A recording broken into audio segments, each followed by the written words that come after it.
So just like the sign up API route that we created, now we need a sign in API route and with complete authentication. So what I'm going to go is I'm going to go to the API. I'm going to go to the routes. I'm going to go to the auth.route.js. Over here, you can see where we have router.post and we have sign up, and we have the sign up, but we need one for the sign in. And the same goes for the, if you go to the controllers, we have auth.controller over here. We have one for the sign up. We need one function for the sign in. So let's just start out from here. So I'm going to do export and I'm going to do const, and then I'm going to have sign in. So, and this is going to be an async function, and we're going to have, so request, response, and next. Again, we're going to be using the middleware. Let's just close this for now.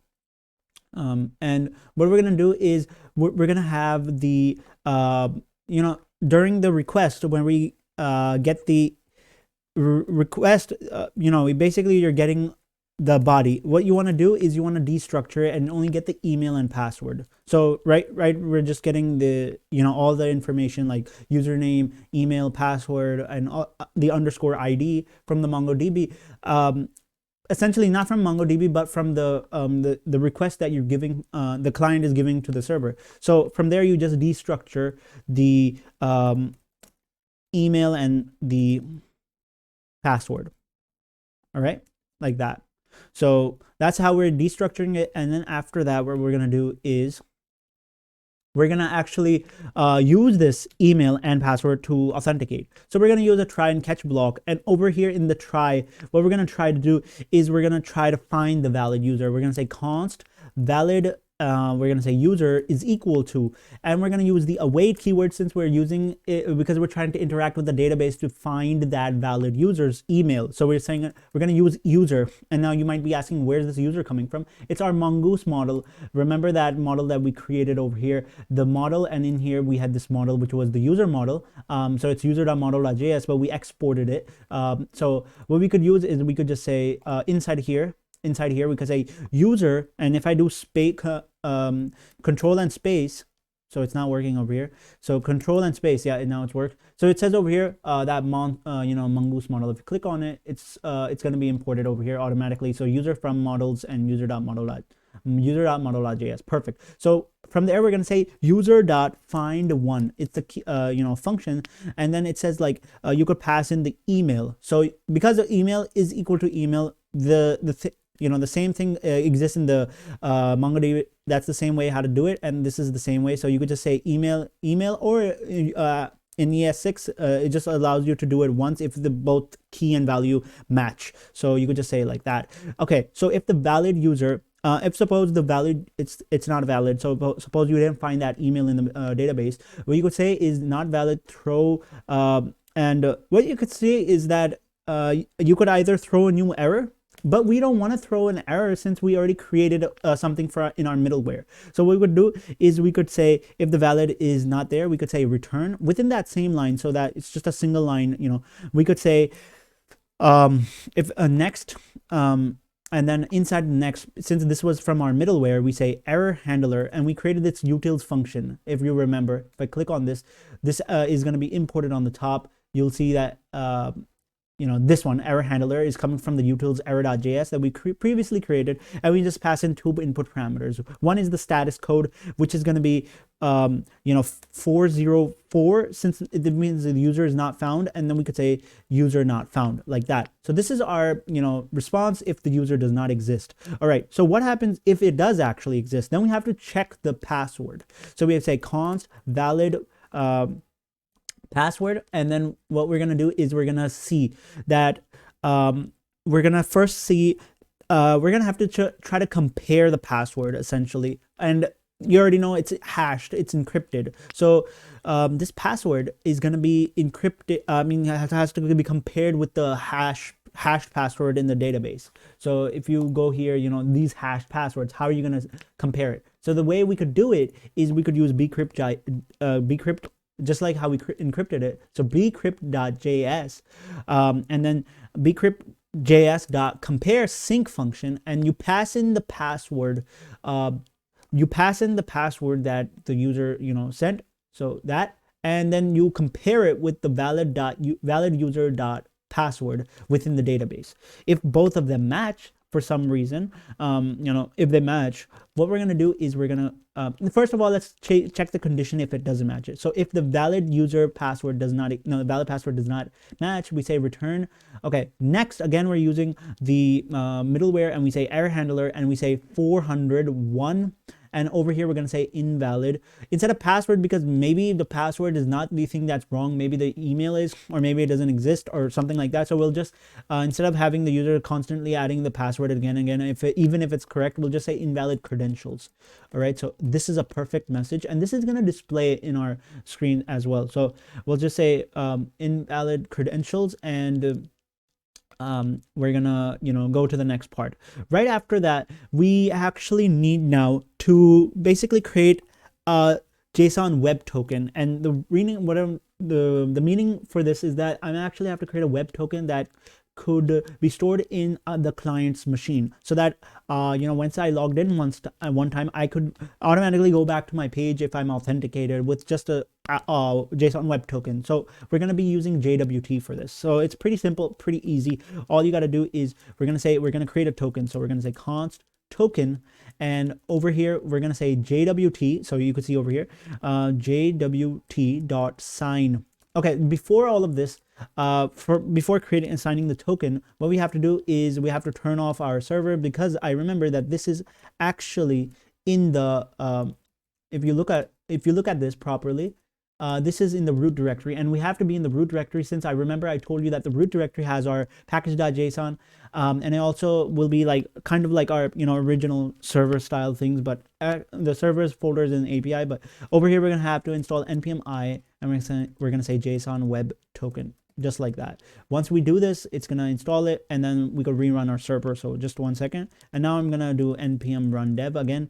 This is gonna run our server. Yes, it's running, and now let's go back to our working application, and you could see over here we're going to try to sign a token. So we're going to say JWT. Okay, what you have to do is import it on the top. So it's a import JWT from JSON web token, and just go down now. And over here, what you're going to do is JWT.sign, and you're going to have to sign something with the user. Now, normally you could actually use the email or a password to make that token. It's a hash token. That's definitely going to be stored in the computer. But the better way to do it is go and hash it with the underscore ID that the MongoDB is giving by default. So remember this underscore ID field. This is random, and this is unique for every single entry. And also, when I store something within my database, if you create your own database in MongoDB, you'll have a separately different password, separately different underscore ID. Okay, so with the same credentials, it's going to give you random. So this is amazing, and this is the thing that we're going to be using. So I'm going to use this object, and I'll say the ID for this would be the valid user dot underscore ID. And over here again, it's it just added so many random things. So what I'm going to say is first of all, ID is equal to the valid user dot ID underscore ID. And what we also have to do after giving the ID is something which is very important, and that is the extra alphabet or a piece of text, so that the ID and the piece of text could be combined together to create that web token. So we say process again. Now this is env. We're using the environment variable, and we're going to put our JWT token in there. So we'll just call it JWT secret. So like that, secret, like that. So let me just see. Yeah, and just put an expires thing. But what I'm going to do here is delete this. And we're not going to make it expire, but you actually could make the thing expire. So, this is your JWT, and essentially you can make it expire in like the next 1 year or something, but I'll just keep it like that, just nothing else. Okay, now let's just create our token here. Let's go to the .env file, and over here I'm gonna create my .env. So essentially this is in auth.controller, and you could see the .env is over here. So we're gonna put JWT secret like that, and we're gonna put some secret text or anything like that. So suppose I just put random secret right there. This is now the text. It could be anything. It could be, you know, your name or anything. And this is, you know, coding is fun. Let's just do this. And now this is your secret, and this is going to be placed inside of this, you know, process. And then it's just going to create a token for us. Now the token is created. What we want to do is we want to check the response. So we say response, and we say dot cookie. Now the thing is,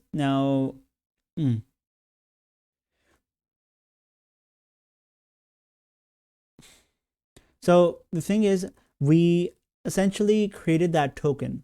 So we could say response, and we could see the you know, the token in action in a JSON format. But we could also say that response dot cookie, and you know, we could name the cookie something. So I'll call it access token. So, you know, we're making a JWT access token. So we'll say access token, and we'll give the token in here. So the token that we've created, and we'll also pass in the parameter, which is HTTP true, which means that other third-party applications are not allowed to use this. Only this one could be used. So it's a pretty good security measure. The status for this would be 200, and the JSON.json would be res. Okay, so now the thing is, you could actually put a message in here. So whatever, you know, automatically makes it fill. Message user logged in successfully. And you know, this would appear over there. So semicolon. Okay, so right after that, if this is all, you know, good, that's great. But if we get an error, we could just say next and then put in the error. That's all simple for the catch block here. Okay, so for the problem here, we have to do is we have to check this out. First, in the auth.route.js, we have to create the sign in one as well. So what we could say is router.post, and post means, like, you know, adding. So it's going to be sign in, and over here we could have the sign in controller. So that's it. Once it's done, we just semicolon it. In the index.js, which is over here, you can see that I'm actually calling a auth so that it should be called. So there's no problem at all for that. Other than that, we could just test out the API now. So we'll go to Thunder client, and we'll just do a new request. Now, this request will, you know, eventually can say like, you know, what the thing was. So basically it's localhost. So you could say localhost and API auth. Instead of sign up, we could say sign in. Okay, and we could use the post method. You have to give body here, and you could just open up this old one as well. So you'll see that I essentially was creating an account before. Now I'm gonna use this for my login. So I'm just gonna paste. I'm gonna make sure that this exists first. Okay, so let's see. Did that just remove it? Yeah. So make sure that this account exists in the database. So let's just go to the database and say, okay, yeah, it exists. Is the first entry. No, that this one. Yep, it exists. So what we're gonna do is we're gonna try to log in. So we're gonna copy this, and we're gonna use this API post, and we're gonna paste this thing, same stuff in here, like that. Okay, now the thing is, we have to throw out the username because we're only using the email and the password. We could actually do the same process, but now let's see. If I do this, if I send this, I'm getting user logged in successfully message, which is amazing, which means that the API worked. If I you know, provide something wrong, let's suppose I give a wrong email, it says user not found, which is perfect. It gives me a false message, status code 404. And suppose if I give wrong credentials, let's say it's gonna say wrong invalid credentials. That is perfect. And just give it you know, the original stuff. It's gonna make me log into that account. Perfect. And the one thing that I wanted to show is that also the cookie is being created and stored. So if I go to the binary, let me see, GraphQL form encoded, tech form, text, XML, JSON, how can I view the cookie? Anyways, Okay, I'm trying to find it over here. Maybe it's going to be response. Yep, there you go. So the cookie you could see over here, this is the header. You could see all of this stuff, and this is the set cookie access token that we created before, which is over here. Let's go back. So this is the old one. Just you could cross this out. Where's that auth.controller over here? So we're creating a cookie which is called access token, right? And we put the token credential in here. So this is going to be a random bunch of characters, and then all this parameters within it. So if you want to see it, it's right there, a bunch of characters, and that's it. HTTP only. Perfection. If you look at the cookies over here, you can see that name of it, the cookie is access token, the value is this. What a perfect way that the cookie has been stored. Now, the only thing that I want is I want the user, the response to give some other information regarding the account, not just that the user logged in. Let's get the information, right? So that we could use it to display a photo of the user or the name of the user and say, welcome, back. So let's go back to the user controller.js and auth.controller.js. And the thing that you had to do right after the JWT, you could see that the token is being created, but we have to put it in a cookie. But before that, if we just say, suppose to const, we'll say, so that of course it's so intelligent, valid user. So valid user that you found dot. Now if you do valid user, now if I just say I want to see it, you could actually put that valid user in the in here, right here. So instead of this JSON message that you gave, you could just say valid user, like that. I believe that's gonna work. So let me just see. I commented that part out. I could have just deleted it. Yeah, let me just delete it. And let's see if this actually works. So let's sign in again. Okay, and a response. Yep. So we got the valid user JSON. So you could see now this is the information of the email, username, password, and this is the thing that I didn't want. It's giving me the password in this encrypted format. I actually don't want, and I don't want the ID. I mean, the ID is okay, but I don't want the password. So how am I gonna not have the password? Also possible. What we could do is we go back to the controller, and the valid user is fine, but what you could do is you could take out the password using like this. So you could destructure it and say if the password is the password, you could just say pass. Since it's the password, and you could say the rest of the things just leave like that. So I'm just saying take out the password and just call it pass, and you can leave out the rest, and you could say valid user. Now if you put this rest over here, you'll receive other information. Now if I go back to the Thunder client, and now if I send, you could see now I have a lot of things, but I don't have the password. Do I have it? It still is existing because I have to check this underscore doc. This is the key, and the value for this is this. So we have to type in underscore doc with that part as well. So let's go back to the auth.controller and valid user, and then we say dot underscore doc. So even that thing knows. So underscore doc. Save this, and now you shouldn't get the password because we're trying to take the password out, and we say just give us the rest. So dot dot dot dot spread operator 3 times the dot, and give the rest. Let's go back here, send, and now we shouldn't get the password. You could see only the other information, which is awesome. We have done everything perfect. Now all we have to do is create a UI for our sign in. So we'll go to the client, and we'll go to the the source folder. We'll have to go to the pages, and you can see that there's a sign up page, remember, that we created. So we're going to create a sign in page as well. You could see over here. So let's just copy this entire thing and just bring it in here. Okay, and I'm gonna have to change a few things. So let's just first open up this application and just put it on the right side, bring this over here, and you could see it side by side. So just cross this out. We'll cross this console tab out over here as well, and you can see we're in the sign in page. But of course, so you could see over here that it's still giving the sign up, and all this stuff is there, but we could easily manage this. It's not a problem at all. All we got to do now is we first have to, change up a few things from this signin.jsx. So the first, thing that the first thing that we definitely have to change is this thing on the top. You can see over here. Let's just change it to sign in, and essentially this is going to be over here changed as well. Sign in, and then we have a few things like this text, what you see right. Okay, so first of all, you can see over here, await fetch API auth. Instead of sign up, we're having sign in called. Post and headers all are okay, and form data is okay as well.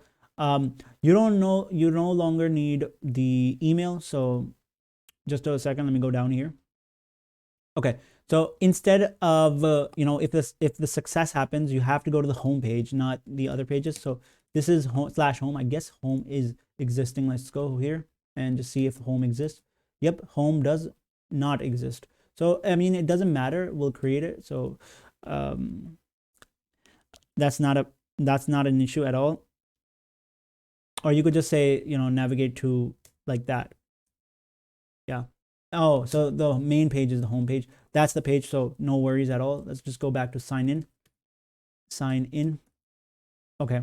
So other thing that we have to do is, the text over here. So we have handle submit. This is the input field. But before that, we want to change the text of that H1. That H1's text should be sign in. So sign in. Okay, and then you don't want the email since, you don't want the username since you just need the email for that. So delete that. Email and password are okay. And okay, so we have sign in. So sign in over here. So that's okay. And after that we have an account. So we have look, so suppose we don't have a sign in account. We say don't have an account. So don't put a comma here. This is gonna create something wrong in the production, so it's recommended to just put no commas. What I'm trying to say is apostrophes, and don't have an account. And then this is gonna go back to sign up, right? So we have sign up. This is sign up. Okay, and other than that, everything seems fine. So I think this should work. Let's go and test it out. So the same exact credentials that we're using over here, let's paste them in. So we're going to use this as the email, and we're going to use this as the password. Okay, and let's just try to sign in. So I'm going to open it up here, and we're going to inspect as well, put the console up. Okay, you can see now this to object, and it has email, and it has other things. So let's just sign in. Okay, loaded, and you could see it went to my homepage navigation. It's perfect. You could see that it worked. It also gave me a response here, created at email, updated, and it gives me all of the results that I actually wanted to see in my console, which is fantastic. And the other thing that about this is that if we look into the application and we go to the cookie, so it's got to be over here somewhere. So if we look at the cookies and we go down, we could see the localhost one, and you can see the access token that we created and its value, which is going to be within us. So it's basically in the web browser. The client has it, and you could use this for authentication session, and domain is localhost. Perfection. Okay, so the next thing that we have to do is we're gonna have to use something to not have this in a local state, but actually have it in a global state. And we could use this information like the email, the picture, and other things, so that we could have it on a nav bar, maybe the email and a picture, the name, photo over here for the person. So we're gonna have to use Redux toolkit for that. Global state management, and the thing is, if you go to the network tab over here, so if we go here, you could see that there is the sign in, and you could see over here we have this response, and you can see this response has this stuff, and we don't want this in a local state. We want it in a global state that we could actually use it throughout our application.